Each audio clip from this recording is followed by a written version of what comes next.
बिस्मिल्लाहिर्रहमानिर्रहीम। अस्सलाम वालेकुम नाज़रीन, मैं हूँ लियाकत हुसैन और आप देख रहे हैं मेरा यूट्यूब चैनल। तो शुरू करते हैं। आज सबसे बड़ी समाअत हुई सुप्रीम कोर्ट की, और जो सबसे बड़ा केस था कि इलेक्शन में ताख़ीर क्यों हुई, होनी नहीं चाहिए इसको।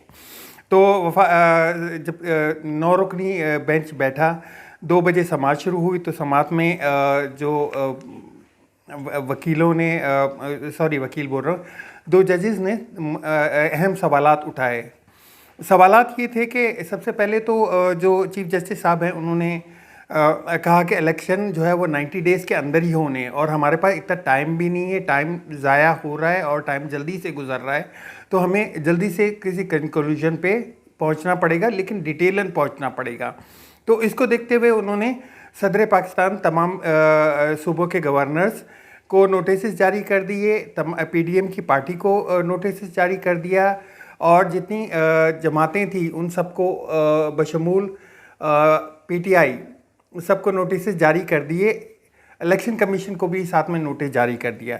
अब उन पे सवाल क्या उठा कि इलेक्शन 90 डेज़ के अंदर होने, जिस पे अतर मिनुल्लाह साहब ने एक ख़ास पॉइंट उठाया, जिस पे एक एतराज़ का मीडिया पे नाम दिया जा रहा था। उन्होंने पॉइंट ये उठाया कि सबसे पहले तो हमें ये देखना पड़ेगा कि असम्बलियाँ जो तहलील हुई हैं वो किस कानून के तहत हुई हैं, आया वो जायज़ हुई हैं या नाजायज़ हुई हैं, मतलब जायज़ हुई हैं या उनमें कोई कदर कमी रह तो नहीं गई।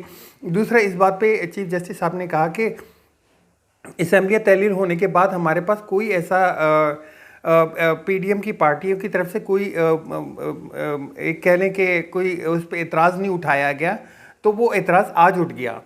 जजेस ने खुद ही उठा दिया उसके कि आया देखते हैं कि पार्टी का जो चीफ मिनिस्टर है सूबे का, वो पार्टी सरबराह के कहने पे असम्बली तहलील कर सकता है कि नहीं कर सकता, इसको भी देखना होगा।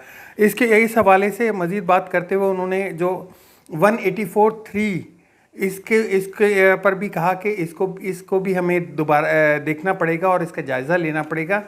और दूसरा, हमें ये भी तयन करना पड़ेगा कि इलेक्शन की डेट किसने देनी है।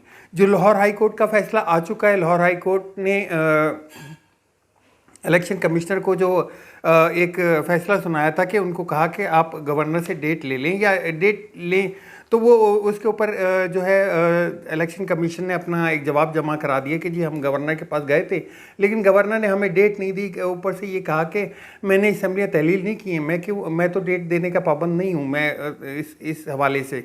तो उसके ऊपर उन चारों गवर्नर्स को और सदर पाकिस्तान आज डॉक्टर आरिफ अलवी साहब को भी बुला लिया गया है।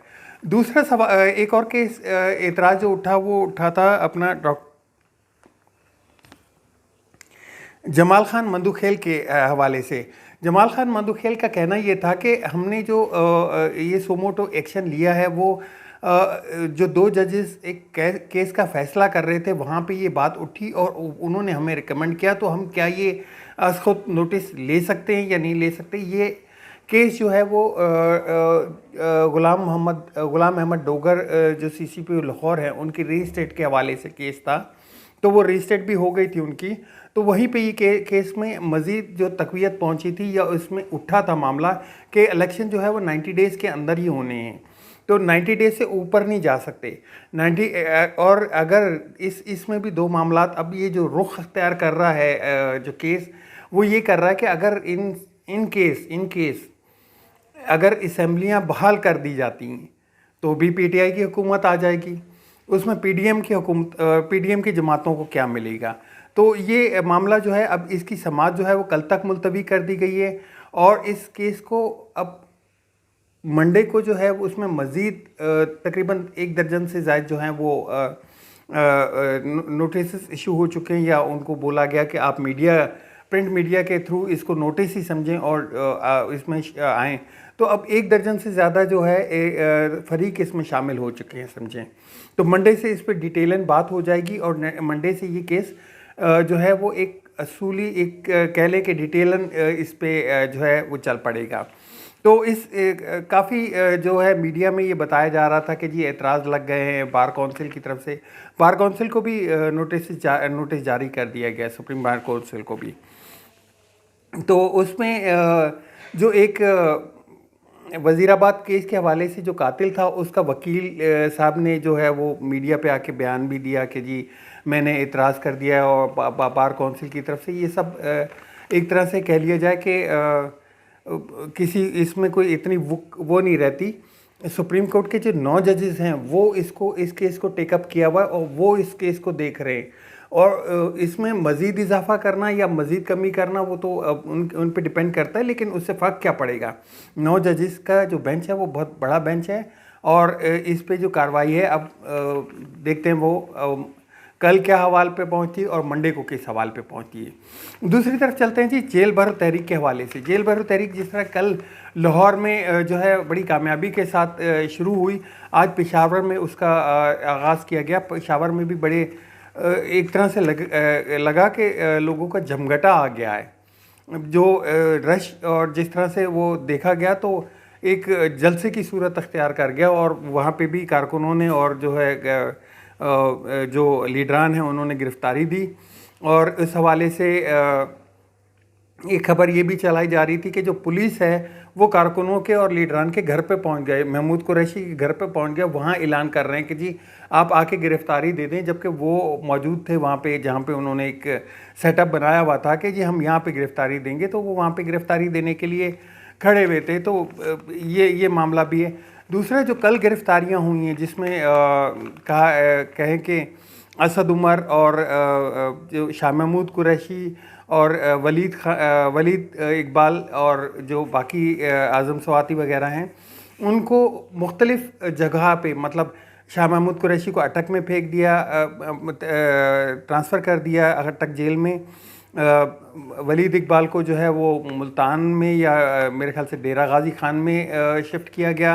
असद उमर साहब को मुल्तान में शिफ्ट किया जा रहा है। उनको दिन भर उनके ऊपर जो है वो उनकी गाड़ियों में उनको पुलिस की गाड़ियों में उनको शिफ्टिंग करते रहे और जो आज़म सवाती है उनको रहीम यार ख़ान में शिफ्ट किया गया है।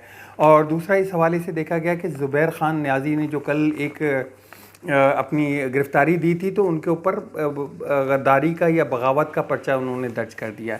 तो ये बात भी एक देखनी थी कि जो गिरफ्तारियां हुई हैं उनके ऊपर पर्चे भी किए जा रहे हैं, साथ में गिरफ्तारी तो एक अलामती गिरफ्तारी दी जा रही थी जिस तरह से दी जाती है कि जी हम इन हालात से या एक तरह से अपना एहतजाज रिकॉर्ड किया जाना होता है।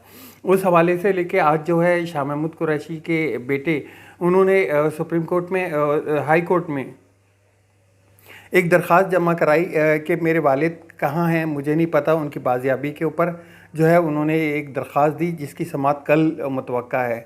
अच्छा, इस हवाले से देखा जाए तो कल जो गिरफ्तारियां हुई थी उनकी डिटेल पुलिस को देना लाजमी था कि जी ये गिरफ्तारियां की हैं, ये हमने यहाँ पे इनको रखा है और ये जो है एक एहतजाजन या जो भी इसको एक रखा जाता उस हवाले से बताना था, लेकिन कोई ऐसी डिटेल नहीं नज़र आई।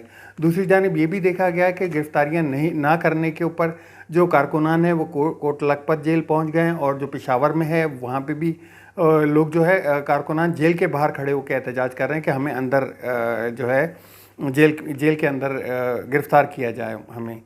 तो ये हालात थे। इसके साथ ही कल जो है वो पिंडी में भी अपना जो है जेल भरो तहरीक का स्टार्ट हो रहा है, जिसके हवाले से शेख रशीद अहमद ने एक प्रेस कॉन्फ्रेंस की और आमिर कियानी साहब का जो है इसको लीड करेंगे कल, और भाटी चौक जो है वहाँ से गिरफ्तारियाँ उन्होंने देनी हैं। तो मज़ीद अपडेट जो है मेरे पास वो मैं अगले व्लॉग में आपको अपडेट करता हूँ इंशाल्लाह। और साथ में मैसेज भी देता चलूँ, मेरे चैनल को सब्सक्राइब ज़रूर करें, शेयर ज़रूर करें, बेल आइकन का बटन दबा दें, क्योंकि नोटिफिकेशन के ऊपर मेरे पास जो आ रही है कि वो बहुत कम नोटिफिकेशन पे देखा जा रहा है। तो आप लोगों में से ज़्यादातर के पास नोटिफिकेशन का अपडेट या बेल आइकन का वो नहीं दबा हुआ। अगर आप उसको प्रेस कर दें तो जैसे ही मैं वीडियो डालूंगा तो आपके पास नोटिफिकेशन पहुंच जाएगा। तो आपके कमेंट्स का भी इंतज़ार रहेगा। अल्लाह हाफ़िज़। पाकिस्तान जिंदाबाद।